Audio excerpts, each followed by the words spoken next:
Hello and welcome back to JVSCP. It is Friday, and that means that it's time for, one of our videos to drop, like they always do. And this week it's time for another chapter of There Is No Antimemetics Division by qntm. This is chapter 5, I believe, and let's just get started.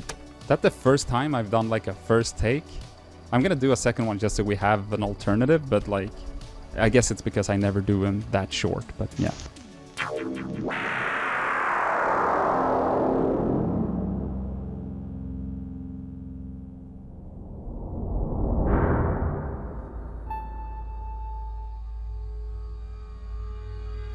Your last first day. Marion Wheeler is curled in the corner of Site 41's main freight elevator, descending, clutching a shiny red ray gun almost as long as she is tall. The gun has a two-tined prong instead of a barrel, and its stock is a weirdly asymmetrical mass of pipework, more like a Swiss watch or a small intestinal tract than a weapon.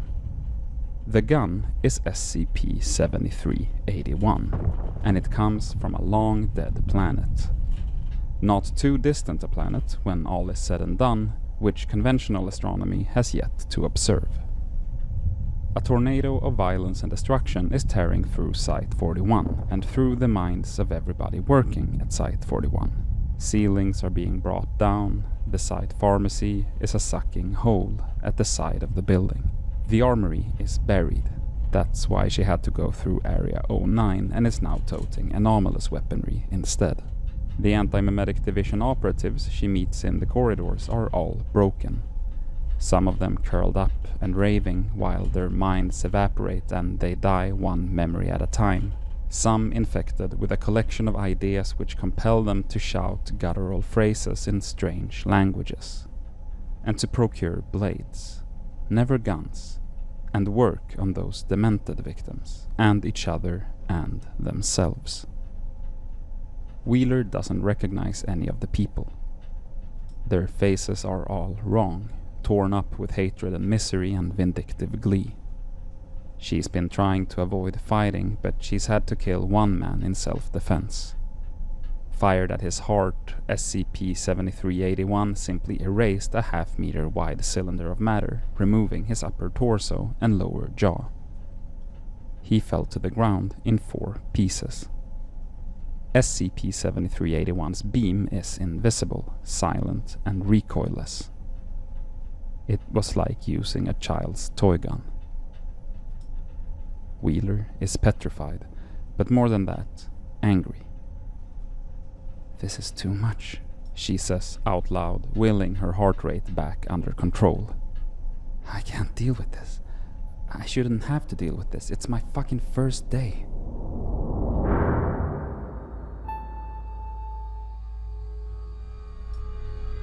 But how much sense does that make? Wheeler studies her reflection in the dark glass of the elevator control panel, and she tours the interior of her own skull, examining her thought processes. There are hints there which would be difficult to articulate to someone who didn't know her as well as she knows herself. She isn't thinking like a newbie. She's instinctively breaking the problem apart the way an experienced Foundation operative should. Hell, a newbie wouldn't even know how to carry out a detailed psychological self-examination of this kind. A newbie wouldn't even think of it. A newbie would just suffocate. "The first thing it did when it saw me," she explains to her reflection, "was eat everything I knew about the division. And everything I knew about it. If I had a plan, it ate the plan. But I'm still me. So I can come up with that plan again. It's already in front of me, I just need to see it. If I were me, what would my plan have been?" She scratches absently at her left wrist. "Taking some hardcore nestic drugs would have been a smart first step, I guess," she mutters, reinforcing my mind so that it can't erase the rest of the steps. Damn. The nearest source of nestic medicine is the site pharmacy, but it's already been destroyed, and in any case the elevator is headed down, away from it. No, stop. The pharmacy's been destroyed? How do I know that? Well, because she was there. She remembers finding the pharmacist crushed to death beneath a fallen medical cabinet. Her skull an unrecognizable splatter of scarlet. She remembers the floor being torn away beneath her feet and only barely making it out of that portion of the building alive. She remembers a modular package colored safety orange with an enormous black Z on it. Her heart nearly stops at this. Oh God, what did I do? She remembers the dozens of warning signs covering the package. She remembers the 3-factor authorization procedure she had to follow to get into the sealed container where it was stored. She remembers the centimeter-thick book of medical advisory information, which she discarded, and, rolling her left sleeve back, she finds a fresh needle mark with a speck of blood, and remembers administering the injection. This was my plan? This is what it takes to fight SCP-3125. I've killed myself. Class Z nestics are the last word in biochemical memory fortification. Class Z nestics permanently destroy the subject's ability to forget. The result is perfect eidetic memory, and perfect immunity to arbitrarily strong antimemetic interference. The dose is taking effect now. Wheeler didn't read the book because she already knew every word of it. She knows everything that's about to happen to her. She can already feel her mind hardening like steel and the developing symptoms of extreme sensory overload. She can see everything. There are extra buttons on the elevator control panel, the lowest of which, the 13th floor below ground level, she's somehow already pushed.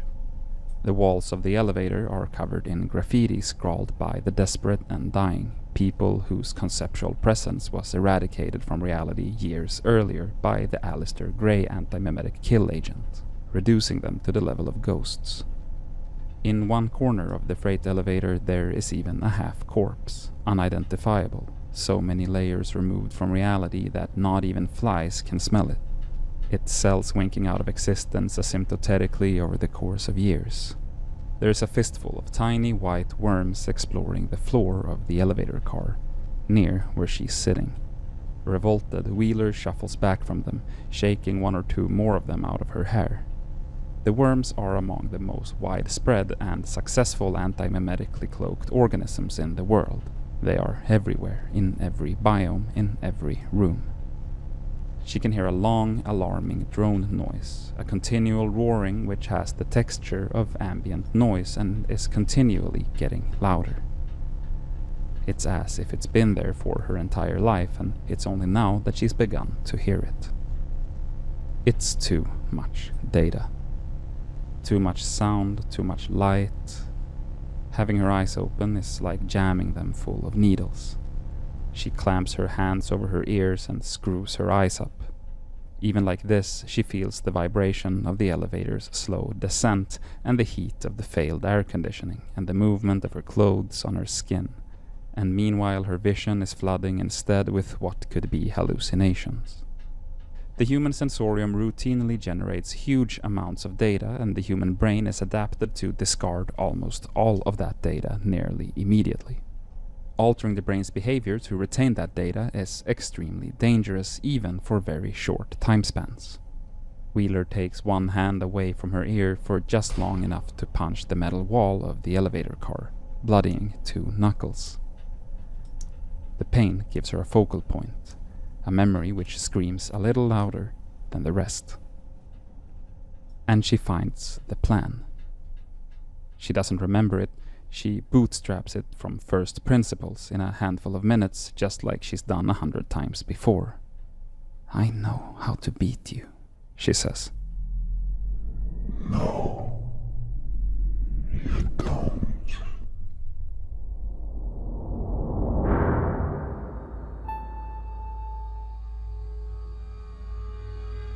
The elevator stops at the 30th floor below ground, and its doors grind open. They wait open for a long time. Further up the elevator shaft, there are the distant rumbles of more parts of Site 41 being reduced to crumbs. Still crouched in the corner, Wheeler mutters. SCP-3125 doesn't have a voice. Of course I do. It replies. SCP-3125 is a 5-dimensional anomalous metastized mass of bad memes and bad anti-memes and everything in between, seeping through to our physical reality. It isn't coherent and it isn't intelligent. It can't communicate. This is an auditory hallucination. SCP-3125 scoffs. You know what I hate the most about you, Marion? You're consistently, eternally wrong. And yet you're still alive. All those lost battles, every year of that entire lost war. But somehow, you always pull together enough dumb luck to walk away unscathed. The eternal sole survivor. You don't deserve that kind of luck. Nobody does. While it's talking, Wheeler leans hard on the ray gun to get to her feet. She lodges one shoulder against the wall of the elevator car, still with her eyes closed. She braces herself and opens her eyes. The corridor ahead is empty. There's an airlock at the far end, this one large enough to drive a truck through, built from extra toughened white metal alloy in Bart Hughes' established style. There's a panel beside the airlock. She closes her eyes again and hobbles forward, using the ray gun as a crutch, stretching one hand out ahead of her as guidance. Someone has to be last, she says, gritting her teeth. Someone has to be the best. Your team is dead. SCP-3125 says. Their minds have been pulled out like eyeballs. They're hollow people with holes in space where their brains were. The war is over. Finally, it's just you, Marion. A division of one, dying from mystic overdose. 200 meters underground, cared for by no one, known to exist to no one. Up against an immortal, unkillable idea. Wheeler reaches the airlock and fumbles blindly with the panel until she finds the slot for her keycard. For a few seconds it seems as if nothing is happening. Then a yellow light flashes, the enormous mechanical interlocks unlatch, and the door opens with all the fuss of a flower's petals unfurling.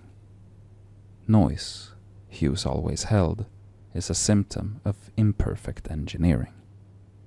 Behind her she hears the freight elevator close up and return to ground level, and she knows that someone has summoned it, intending to pursue her.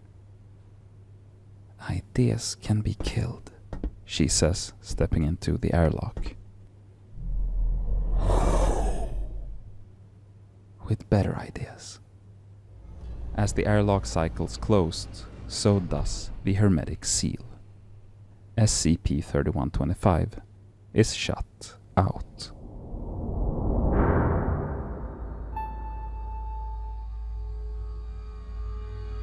If something can cross over from conceptual space into reality, taking physical form, then something can cross in the opposite direction. It must be possible to take a physical entity, mechanically extract the idea which it embodies, amplify that idea and broadcast it up into conceptual space. A bigger idea. A better idea. One designed specifically to fight SCP-3125. An ideal. A movement. A hero. The machine Wheeler needs to build is the size of an Olympic stadium, and she doesn't have a fraction of the heavy memetic engineering experience to do it, let alone the material resources or the time. But she knows.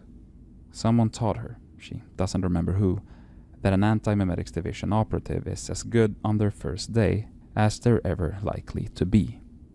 And the same must be true of the division as a whole. She tells herself, "We won this war on the day it began. When we encountered SCP-3125 for the first time, we built this bunker. Bart Hughes faked his death and sequestered himself here so he could work uninterrupted, while the rest of the division held on for as long as humanly possible, buying time for this moment. I know this is what I did because it's what I would have done. I'm the final component. He's waiting for me."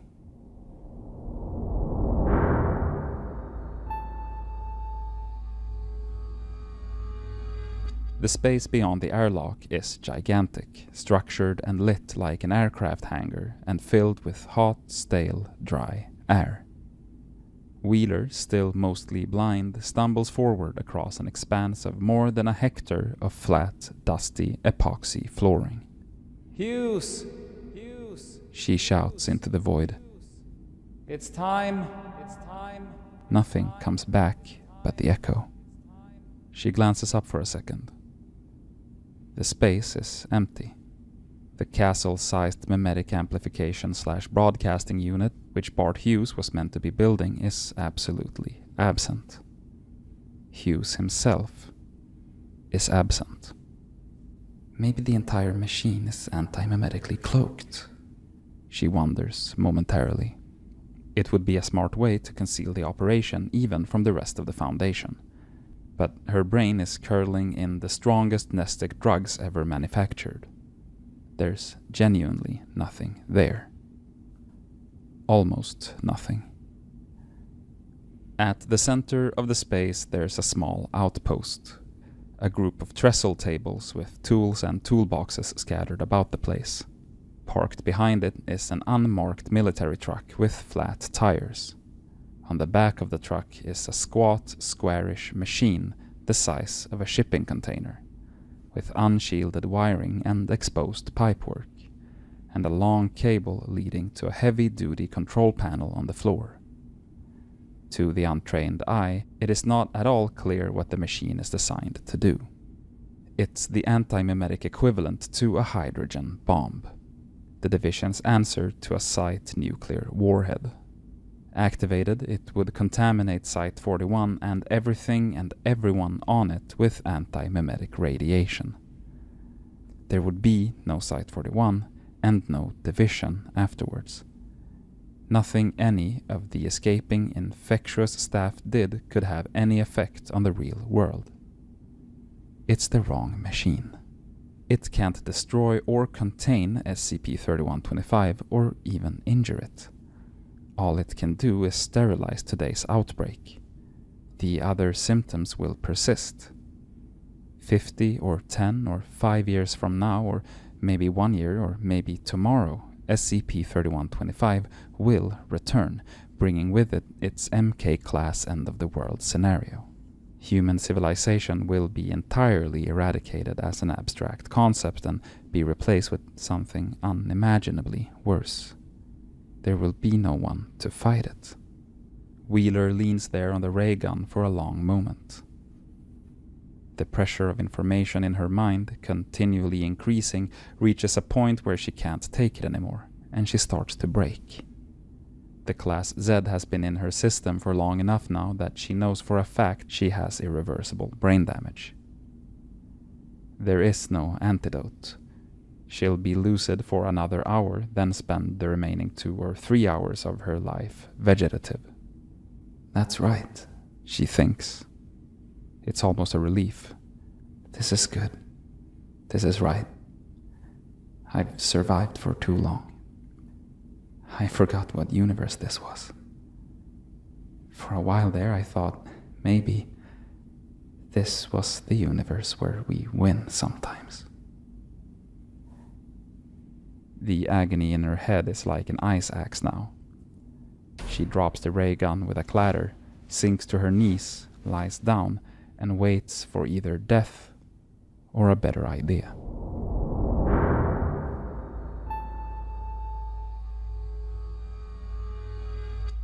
A being superficially resembling Paul Kim arrives at the outer airlock door.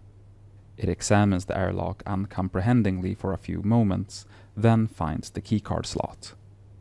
It hunts methodically through Kim's pockets, then remembers the keycard around its neck.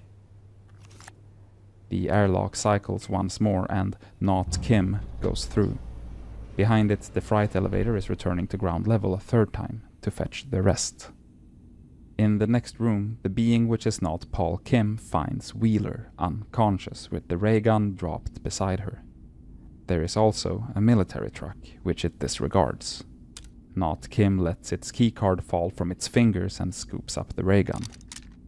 For a moment it contemplates the unconscious Wheeler, then examines the gun itself, remembering how it works. It turns back to face the airlock and fires, punching fat cylindrical holes in the white metal of the inner door until it's gone. Then the outer door too, breaching the hermetic seal. A faint smile returns to Not Kim's face as SCP-3125 and its familiar comforting signals flood into the bunker. A dozen more non-people are arriving by freight elevator, former Antimemetics Division bodies. I found her. Not Kim calls out to them. It drops the ray gun where it's standing, as if it simply forgot that it had been carrying anything, and pulls out its knife again. It holds the knife between two fingers in a casual, offhand sort of way, as if it were a pencil or screwdriver.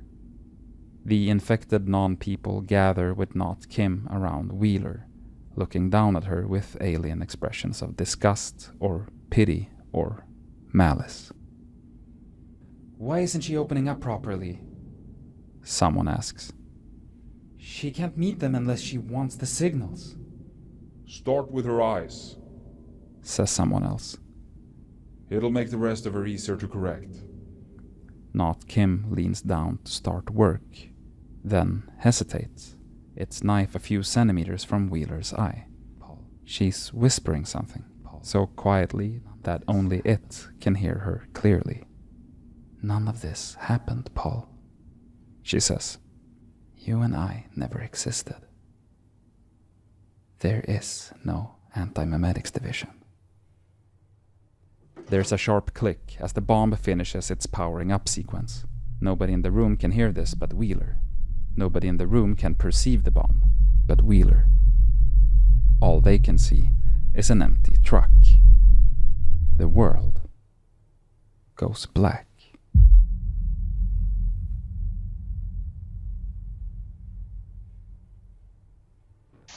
So I don't know if any of the Class Z nestics kinda breached containment of the book, but I have a fucking terrible headache today. So first of all, my apologies if the reading wasn't up to our usual standard. I did my best. And second of all, it is a little tough for me to be super analytical right now. I will say the timing sucks because what a fucking chapter, right? Like, it kinda has a little bit of everything that I find so cool about this book. It has the baller character moments, it has the vague history and backstory, and you know, the whole concept of like piecing things together that you've forgotten, but you can like, well, I came up with it, so I should be able to come up with it again. And this idea I just had, I probably must have had that idea before, so that's probably what we did. We get some interactions with 3125, and of course can't forget she did the thing. She said the thing.